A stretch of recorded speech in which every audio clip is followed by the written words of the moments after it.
En el año 332 a.C., el hombre más poderoso del mundo marchó 300 millas hacia el inhóspito desierto, no para conquistar una ciudad, sino para hacer una pregunta a un oráculo.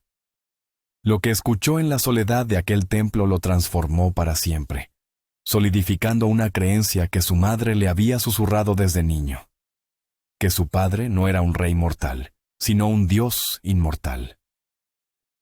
Cómo este encuentro místico en el oasis de Sigua no solo cambió a Alejandro Magno, sino que también redefinió el destino del imperio más grande que el mundo jamás había conocido. La respuesta a esa pregunta no comenzó en las arenas susurrantes del desierto de Libia, sino meses antes, bajo los muros desafiantes de una ciudad que se atrevió a interponerse en su camino, un obstáculo final antes de que pudiera reclamar el antiguo reino de Egipto. Tras la dramática y brutal conquista de la ciudad fenicia de Tiro en julio de 332 a.C., un logro de ingeniería y tenacidad que unió una isla a tierra firme para siempre, Alejandro Magno se encontraba en una encrucijada. Las noticias de su victoria resonaron por todo el imperio persa, llevando consigo una nueva y aún más generosa oferta de paz del gran rey Darío III. El monarca persa, desesperado por detener la sangría de su vasto dominio, ofreció a Alejandro no solo una suma colosal de oro, sino también la mano de su hija en matrimonio y el control de todas las tierras al oeste del río Éufrates. Era una oferta que habría satisfecho a cualquier conquistador mortal, una que habría hecho a su padre, Filipo II, hincharse de orgullo. Su general de mayor confianza y mano derecha, el veterano Parmenión, le instó a aceptar. «Si yo fuera Alejandro, aceptaría», dijo el viejo general, con la voz cargada del pragmatismo que dan los años. Alejandro, cuya ambición ardía con un fuego que pocos podían comprender, le dirigió una mirada que mezclaba afecto y una leve decepción. Su famosa réplica fue mordaz, un golpe a la cautela de su subordinado. «Eso es lo que yo haría si fuera Parmenión». Con esas palabras, el destino quedó sellado. Alejandro no buscaba un acuerdo, no quería riquezas ni un reino dividido. Quería la totalidad del imperio persa, y quizás, en los rincones más profundos de su corazón, algo más allá, algo que aún no podía nombrar. Así, en lugar de marchar hacia el interior, hacia el corazón de Persia en persecución de Darío, Alejandro giró su ejército hacia el sur. Su próximo objetivo era el reino más antiguo en la imaginación helénica, una tierra de misterio, dioses y poder faraónico, Egipto. El ejército macedonio, invicto en 5 grandes enfrentamientos desde que cruzó a Asia, avanzó rápidamente a través de Palestina. Ciudad tras ciudad, reconociendo la inutilidad de la resistencia, se rindió inmediatamente a su paso. Acco, que más tarde sería conocida como Acre durante las cruzadas, fue la primera, seguida de Jope y Ascalón. La marcha parecía un mero trámite, una procesión triunfal. Sin embargo, este simple avance llegó a un abrupto final cuando, en el horizonte de septiembre de 332 a.C., apareció una formidable fortaleza sobre una colina, la ciudad de Gaza. Gaza era la llave de Egipto, y su gobernador persa, un eunuco llamado Batis, no tenía intención de entregarla. A diferencia de otros, Batis había utilizado el tiempo que Alejandro pasó asediando Tiro de manera proactiva. Se había medido la determinación del macedonio, contratado mercenarios árabes de gran ferocidad y había llenado los almacenes de su ciudad con abundantes provisiones para resistir un asedio prolongado. Gaza sería una segunda Tiro, un desafío a la voluntad y al genio de Alejandro. La marcha de 160 millas hacia el sur a través de Fenicia y Palestina, a pesar de la falta de conflicto armado, había sido una prueba de resistencia. El verano del cercano Oriente castigaba a los soldados con un clima increíblemente árido, donde el agua era un lujo más preciado que el oro.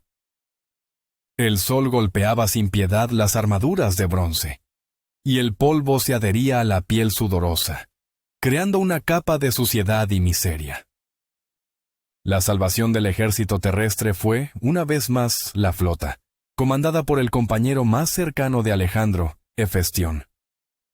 Los barcos navegaban paralelos a la costa, un cordón umbilical vital que mantenía a los soldados abastecidos de alimentos y, sobre todo, del agua que les permitía seguir adelante. Sin esa logística naval, la campaña podría haber terminado en las arenas de Palestina. Cuando el ejército finalmente acampó frente a Gaza, los soldados, agotados pero disciplinados, contemplaron la ciudad. Se alzaba sobre un montículo elevado, sus murallas imponentes, un claro mensaje de desafío. Alejandro, recorriendo las líneas con sus generales, identificó lo que sus ingenieros consideraban el punto más débil, una sección de la fortificación en el lado sur de la ciudad.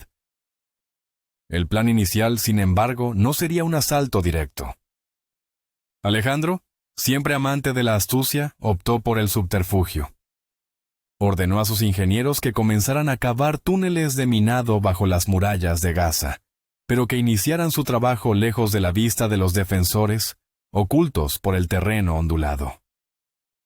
Al mismo tiempo, para desviar la atención de Batis y su guarnición de la verdadera amenaza que crecía bajo sus pies, ordenó que las enormes torres de asedio, reliquias reconstruidas de la campaña de Tiro, avanzaran hacia las murallas. La tierra arenosa y blanda que rodeaba Gaza, aunque un infierno para marchar, resultó ser una bendición para los zapadores. Las operaciones de minado progresaron con una rapidez asombrosa. El suelo se excavaba con facilidad.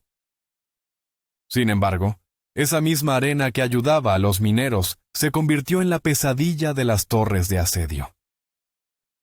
El terreno no solo era arenoso, sino también irregular y montañoso, un obstáculo casi insuperable para las pesadas máquinas de guerra. Las enormes ruedas se atascaban constantemente en la arena blanda, causando retrasos frustrantes y requiriendo el esfuerzo combinado de cientos de hombres y bueyes para moverlas apenas unos metros. El constante traqueteo y los esfuerzos para liberarlas comenzaron a pasar factura a la estructura de las torres. La madera crujía bajo la tensión y finalmente las plataformas internas de una de las torres principales se rompieron, hiriendo a varios soldados y haciendo imposible cualquier aproximación adicional. El sol ya estaba cerca del ocaso, tiñendo el cielo de tonos anaranjados y púrpuras. A regañadientes, Alejandro, frustrado pero pragmático, ordenó a su ejército que detuviera el asalto por esa noche. La moral de los hombres decayó ligeramente. Habían esperado un golpe rápido, pero Gaza prometía ser un hueso duro de roer. La noche transcurrió sin incidentes, un silencio tenso roto solo por el viento del desierto y las llamadas de los centinelas. Al amanecer, antes de reanudar las operaciones, Alejandro, como era su costumbre, se dispuso a realizar un sacrificio para solicitar la ayuda de los dioses. Era un ritual que nunca omitía, una conexión personal con las fuerzas que él creía que guiaban su destino. Mientras el rey, vestido con ropas ceremoniales, se encontraba ante el altar y su adivino personal, Aristandro de Telmeso, iniciaba los ritos, ocurrió algo extraño. Un cuervo, o quizás un ave de presa similar, sobrevoló en círculos sobre el grupo. De repente, el pájaro dejó caer una pequeña piedra o un terrón de barro seco, que aterrizó directamente sobre la cabeza de Alejandro. El objeto era inofensivo, pero el acto fue desconcertante. El ave luego voló, y se posó en la torre de asedio más cercana, donde comenzó a picotear y desgarrar las cuerdas y las telas que la cubrían. Un murmullo de inquietud recorrió a los soldados que presenciaban la escena. Para los supersticiosos macedonios, esto era un presagio inequívoco, y no parecía bueno. Alejandro, a pesar de su aura de confianza, era profundamente supersticioso, una faceta de su carácter que a menudo desconcertaba a sus generales más pragmáticos. Inmediatamente se volvió hacia Aristandro, cuyos ojos habían seguido cada movimiento del ave. El rey preguntó por el significado del augurio. Aristandro, tras un momento de reflexión, interpretó el evento con una dualidad que era típica de los oráculos. Predijo la caída de la ciudad, pero también advirtió que Alejandro sufriría una herida durante el enfrentamiento. Por lo tanto, el adivino recomendó encarecidamente que el ejército no tomara ninguna acción ofensiva ese día, que permanecieran en su campamento y evitaran provocar al enemigo. En una clara muestra de cuán en serio se tomaba estas advertencias, Alejandro, el conquistador imparable, accedió y ordenó a sus tropas que se mantuvieran en sus posiciones. Desde las murallas de Gaza, Batis y sus comandantes observaron la inactividad macedonia. Lo que para Alejandro era una muestra de piedad y prudencia, para los defensores fue una señal inequívoca de debilidad o miedo. Quizás los invasores estaban desmoralizados por el fracaso del día anterior con sus torres de asedio. Decidido a aprovechar esta aparente vacilación, Batis ordenó una audaz incursión. Sus mercenarios árabes, famosos por su ferocidad, salieron por las puertas de la ciudad en una carga frenética, con el objetivo de incendiar las valiosas máquinas de asedio de Alejandro y matar a tantos macedonios como fuera posible. La salida tomó por sorpresa a las primeras líneas macedonias, que se habían relajado siguiendo las órdenes del rey. Los árabes, con gritos de guerra guturales, lograron un éxito inicial, abriéndose paso entre los piquetes y llegando hasta las torres de asedio con relativa facilidad. El caos se apoderó del campamento. Cuando Alejandro se dio cuenta de lo que estaba sucediendo, la recomendación de Aristandro quedó olvidada. Su instinto de guerrero se impuso. Sin dudarlo un instante, reunió a sus compañeros y a sus hipaspistas, su guardia de élite, y se lanzó a la batalla, liderando desde la primera línea como siempre hacía, buscando el punto donde la lucha era más encarnizada. Su intervención fue decisiva. La aparición del propio rey, luchando como un soldado más, estabilizó la línea macedonia y cambió el impulso de la batalla. Los veteranos macedonios, inspirados por su líder, contraatacaron con furia, haciendo retroceder a los mercenarios árabes. Pero el rey no iba a escapar ileso, tal y como el adivino había predicho. En medio del fragor de la batalla, el historiador Quinto Curcio Rufo nos cuenta un episodio de traición. Uno de los espadachines árabes de Batis fingió ser un desertor. Arrojó sus armas y se postró ante el rey pidiendo clemencia. Alejandro, siempre magnánimo y quizás viendo en ello un símbolo de la inminente victoria, le indicó al hombre que se levantara y fuera acogido. En ese momento de vulnerabilidad, cuando el rey bajó la guardia, el árabe sacó una daga que llevaba oculta y se abalanzó, apuntando al cuello del rey. Con una destreza atlética asombrosa, Alejandro se giró bruscamente, esquivando el golpe mortal por centímetros. Pero mientras evitaba la daga, quedó expuesto. Casi de inmediato, una flecha, disparada desde la muralla, atravesó su escudo y su coraza, hundiéndose profundamente en su hombro. El dolor fue agudo, cegador. Los guardias de Alejandro reaccionaron al instante, matando al falso desertor y formando un muro de escudos alrededor de su rey caído. Los macedonios, enfurecidos al ver a su rey herido, empujaron a los defensores de Gaza de vuelta a la ciudad con una violencia renovada. Los árabes se retiraron, pero lo hicieron con el ánimo por las nubes, su moral impulsada por la aparente muerte o grave herida del comandante macedonio. Creían haber decapitado al ejército invasor. Sin embargo, para su sorpresa, Alejandro, a pesar de su terrible herida, estaba increíblemente feliz. Mientras lo llevaban a su tienda y los médicos trabajaban para extraerla de la flecha, una sonrisa se dibujaba en su rostro ensangrentado. Aristandro había acertado. El daño le había sobrevenido, sí, pero eso significaba que la otra parte de la profecía, la que anunciaba que Gaza caería pronto, seguramente también se haría realidad. La herida no era una señal de derrota, sino la garantía del triunfo. Esta convicción, Esta fe inquebrantable en su destino era una fuerza más poderosa que cualquier muralla. Mientras el rey se recuperaba de otro roce cercano con la muerte que podría haber terminado con su vida y su leyenda, ordenó a su ejército que comenzara otra hazaña monumental de ingeniería, una que haría palidecer los esfuerzos anteriores. La solución de Alejandro fue tan audaz como simple en su concepto. Si la ciudad estaba en una colina demasiado alta, él construiría su propia colina. Durante varias semanas, bajo el sol implacable, miles de soldados y obreros trabajaron sin descanso. En un vasto arco que rodeaba las líneas de asedio macedonias en el lado sur, la tierra fue amontonada, compactada y elevada, día tras día, noche tras noche. Poco a poco, un montículo colosal, una rampa de tierra gigantesca, comenzó a crecer, elevándose hasta alcanzar la misma altura que el escarpe sobre el que se asentaba la ciudad. Sobre esa colina artificial que rodeaba parte de la ciudad, se colocó la artillería macedonia más pesada. Las catapultas y balistas, que antes disparaban ineficazmente desde abajo, ahora podían lanzar sus devastadores misiles desde una posición elevada, directamente hacia el interior de las murallas. Llegó octubre. Habían pasado 2 meses desde la llegada de Alejandro.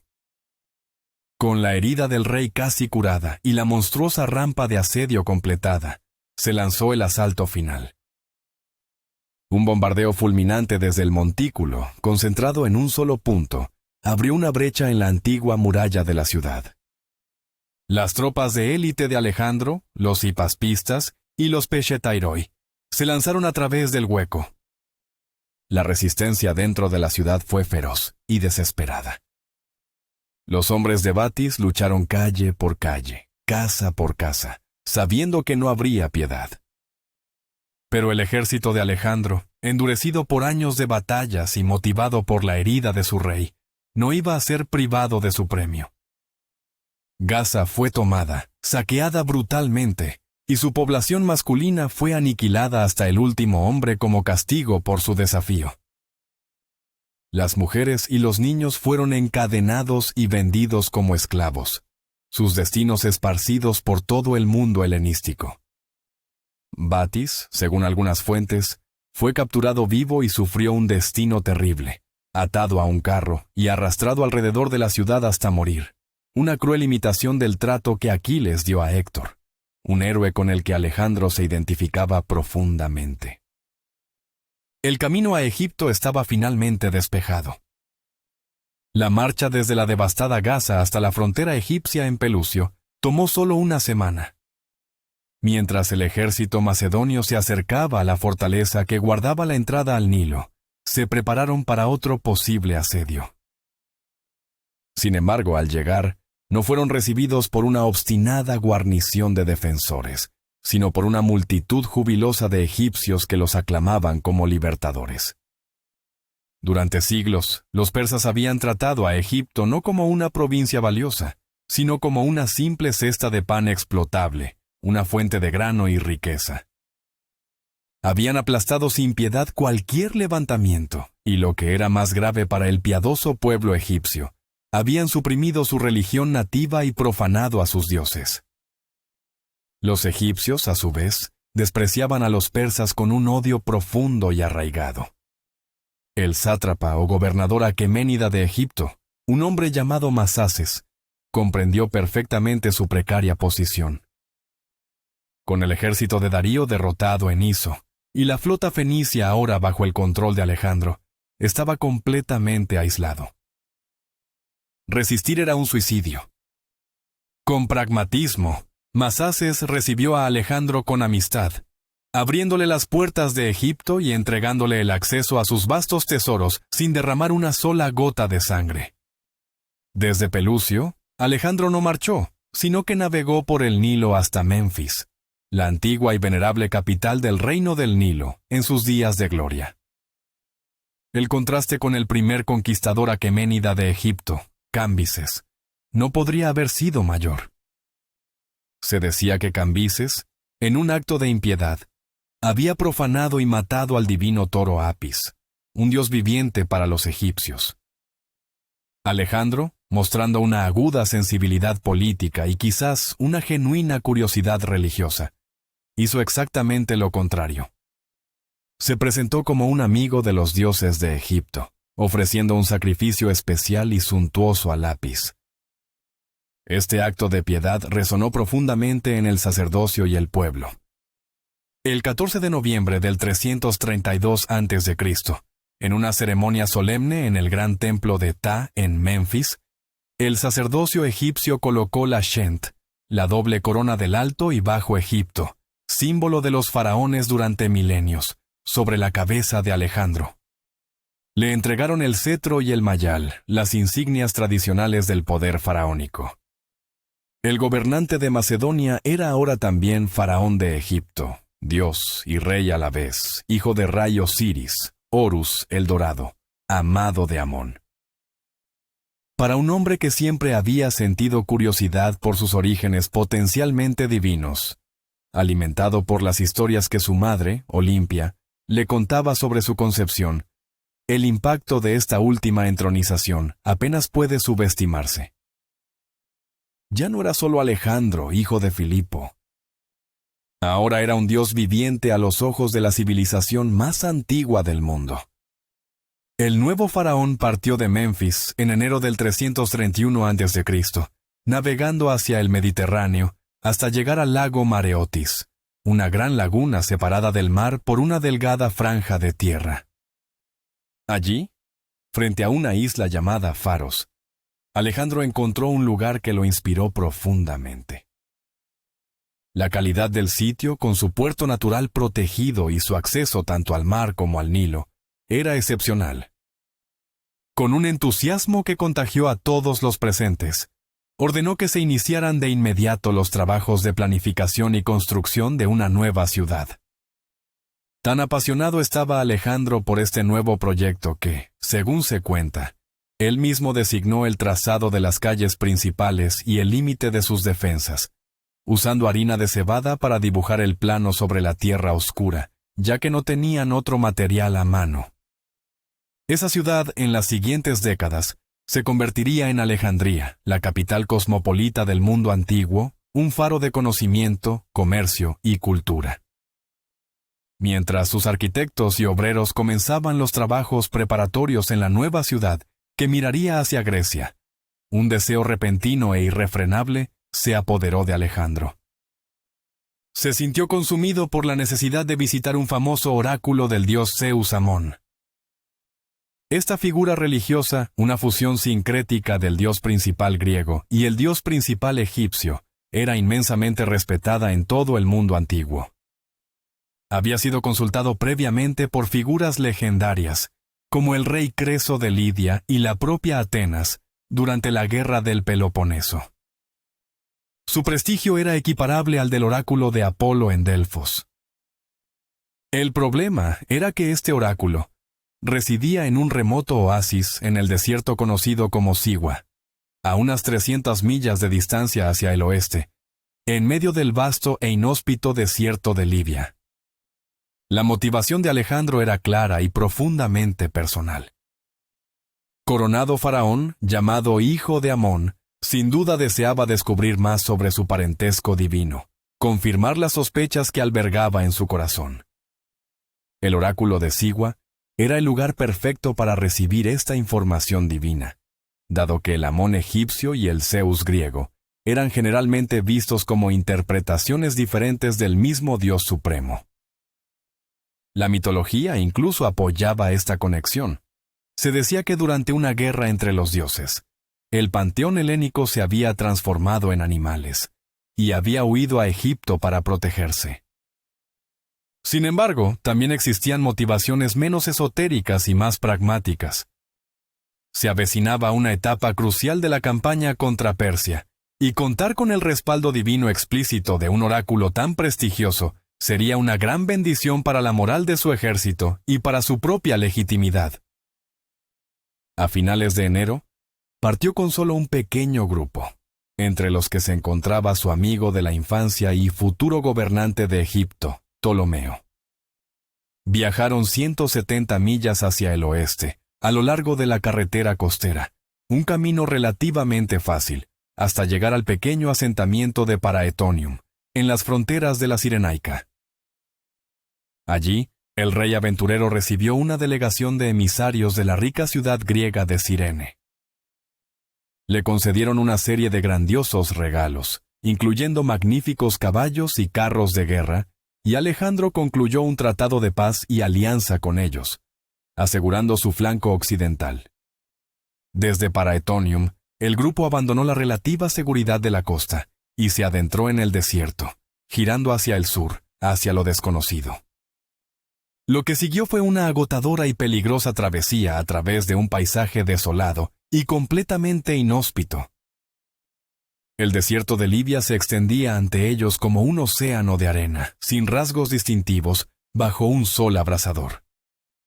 A los 4 días de viaje, las reservas de agua del grupo se agotaron, y la muerte por deshidratación se convirtió en una posibilidad muy real.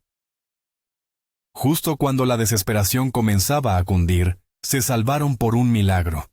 Una gran tormenta de lluvia, un fenómeno extremadamente raro en esa región, estalló sobre ellos, permitiéndoles rellenar sus odres y saciar su sed. No contento con casi deshidratar a los macedonios, el desierto les tenía preparada otra prueba. Los vientos del Khamsin se levantaron, azotando la arena en una tormenta cegadora que borró cualquier punto de referencia y ocultó el sol. Los guías de Alejandro, que conocían el desierto, perdieron por completo el rumbo, desorientados por un paisaje que cambiaba a cada ráfaga de viento.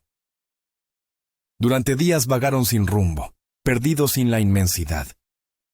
La leyenda, contada más tarde por Ptolomeo, dice que fueron salvados por 2 cuervos o serpientes, que aparecieron y guiaron a la partida por el camino correcto. Finalmente, casi un mes después de partir del lago Mareotis, siguiendo el vuelo de una bandada de pájaros que se dirigía a un lugar con agua, el grupo exhausto logró llegar al verde y exuberante oasis de Sigua, que apareció ante ellos como un espejismo hecho realidad a finales de febrero del 331 a.C. Mientras el resto del grupo se quedaba atrás, disfrutando del lujo relativo del oasis, del agua fresca y la sombra de las palmeras, Alejandro fue directamente al templo de Zeus Amón. El sumo sacerdote, que lo esperaba a la entrada, se dirigió al rey no como un general extranjero, sino con los títulos faraónicos que ya le correspondían: Hijo de Amón, buen Dios, Señor de las 2 tierras. Luego, lo condujo al interior del santuario, al Sancta Sanctorum donde residía el oráculo. Lo que sucedió dentro de ese templo es uno de los grandes misterios de la antigüedad. Según Arriano, Alejandro hizo entonces su pregunta al oráculo, y recibió la respuesta que su corazón deseaba. Dado que a nadie más, excepto a Alejandro, se le permitió la entrada, nadie sabe realmente qué preguntas hizo el rey o qué respuestas escuchó en aquel templo silencioso. Pero fuera lo que fuese, dejó un impacto irrevocable y permanente en él. Plutarco, escribiendo casi medio milenio después, nos cuenta una versión de los hechos. Según él, Alejandro, al entrar, preguntó al oráculo si todos los asesinos de su padre habían sido castigados por su crimen. A esto, el oráculo respondió que el rey debía cuidar su lengua, ya que su padre era de hecho inmortal, y por lo tanto, no podía morir ni ser asesinado. La implicación era cristalina. El padre de Alejandro no era Filipo de Macedonia, sino el propio Zeus Amón. Alejandro Magno era el hijo de un dios, un ser divino por derecho propio. Existen otros relatos en las fuentes antiguas sobre esta consulta, pero es probable que también sean especulaciones posteriores. Un tiempo después, Alejandro salió del templo. Su rostro estaba sereno, transformado. Fue recibido por sus compañeros, a quienes, a pesar de sus insistentes preguntas, no les contó ninguno de los detalles sobre lo que se le había revelado. Simplemente dijo que había escuchado lo que deseaba escuchar. Después de recompensar generosamente el santuario de Sigua con abundantes regalos de oro, la partida regresó a la embrionaria ciudad de Alejandría, por las rutas por las que habían venido, esta vez sin los peligros del viaje de ida. Los primeros indicios de la primavera de 331 a.C. ya se sentían en el aire. Después de la incursión relativamente sencilla en Egipto, que se había convertido en una profunda odisea espiritual, era casi hora de reanudar la campaña contra Darío III. El gran rey no había estado ocioso. En el corazón de Aqueménida, Darío había utilizado el tiempo transcurrido desde su derrota en Isos para reunir una fuerza nueva, aún más numerosa, con la que intentar detener a Alejandro. Este nuevo ejército estaba compuesto por una multitud de pueblos de todos los reinos de Asia, que aún estaban bajo control persa, incluyendo contingentes de la lejana India, de Escitia y de la montañosa Bactria. Entre la aristocracia persa que se reunía en torno a Darío, destacaba Besos, el poderoso sátrapa de Bactria, quien no solo aportó una fuerza formidable de caballería, sino que también albergaba sus propias ambiciones reales. Pero antes de que los titanes volvieran a chocar, había importantes asuntos administrativos que concluir. Dejando el gran trabajo en Alejandría en las capaces manos de sus constructores, ingenieros y arquitectos, Alejandro navegó de nuevo hacia el sur, a Menfis. Una vez más, quedó prendado del aire de cuasi divina majestad faraónica de la antigua ciudad. Sus súbditos egipcios lo adulaban como si fuera una deidad en la tierra, y los artistas comenzaron a representar a su nuevo y amado gobernante en las paredes de los templos por todo el país, con los atributos de un faraón legítimo. El historiador Peter Green sugiere que los emisarios griegos que llegaban a Egipto comenzaron a comprender el cambio en la personalidad de Alejandro y su nuevo amor por la divinidad de estilo oriental, dándose cuenta de que podía ser explotado para sus propios fines. Varias embajadas de ciudades griegas esperaban al rey en Menfis con peticiones, y Arriano nos dice que todas ellas fueron generosamente concedidas.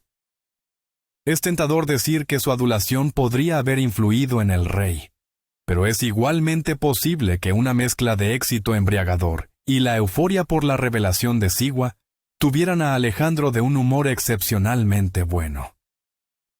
Más allá de la mera emoción, Alejandro también tenía una motivación más pragmática para comenzar a tratar a los griegos con más suavidad a principios del 331 a.C. Tal como se temía, la ayuda financiera persa había permitido al rey Agis III de Esparta empezar a causar problemas en casa. Durante todo el tiempo que Alejandro estuvo en Egipto, Agis había logrado apoderarse de la mayor parte de Creta y estaba a punto de atacar el continente con una gran fuerza de mercenarios.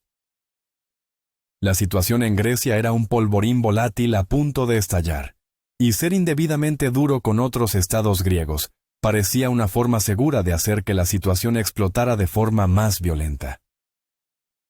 Alejandro prestó especial atención a la gobernanza de Egipto, que consideró inmediatamente como una cornucopia abundante, y al mismo tiempo una amenaza potencial. En el pasado, Egipto había presentado dos amenazas principales para los imperios ocupantes: rebeliones nacionalistas de nativos descontentos y los intentos de gobernadores astutos de aprovechar la suprema riqueza y fuerza de Egipto para rebelarse contra el imperio más grande. El rey estableció ahora una serie de reformas destinadas a evitar ambos escenarios de pesadilla. Separó la administración del reino del Nilo en ramas civil y militar, una brillante jugada de divide y vencerás. La burocracia rutinaria del día a día permaneció en manos de egipcios locales, una medida que le granjeó el favor de la población nativa. Además, si esos mismos burócratas empezaban a hacer un desastre, la población no lo culparía a él. También se empleó la división geográfica tradicional del Alto y el Bajo Egipto, con un gobernador de distrito conocido como nomarca, sirviendo como administrador de cada segmento. Tácticas geográficas de división y gobierno de este tipo también se utilizaron en el frente militar, aunque aquí se empleó a griegos en lugar de egipcios. Los distritos oriental y occidental del país estarían comandados por Cleómenes de Naucratis y Apolonio, hijo de Carino, respectivamente. También se instituyeron comandantes de guarnición macedonios en los puntos estratégicos de Menfis y Pelucio, para mantener el orden en la delicada, fértil y a menudo propensa a las revueltas cesta de pan que era Egipto. Con los asuntos de gobierno finalizados, Alejandro llevó a todo su ejército de vuelta al norte, a Tiro, que ahora servía como su base de operaciones avanzada. El escenario estaba preparado, y el telón estaba a punto de levantarse sobre la última gran batalla entre Macedonia y Persia, la batalla de Gaugamela. El mundo contenía la respiración, esperando el choque que decidiría el futuro de Asia y de Europa.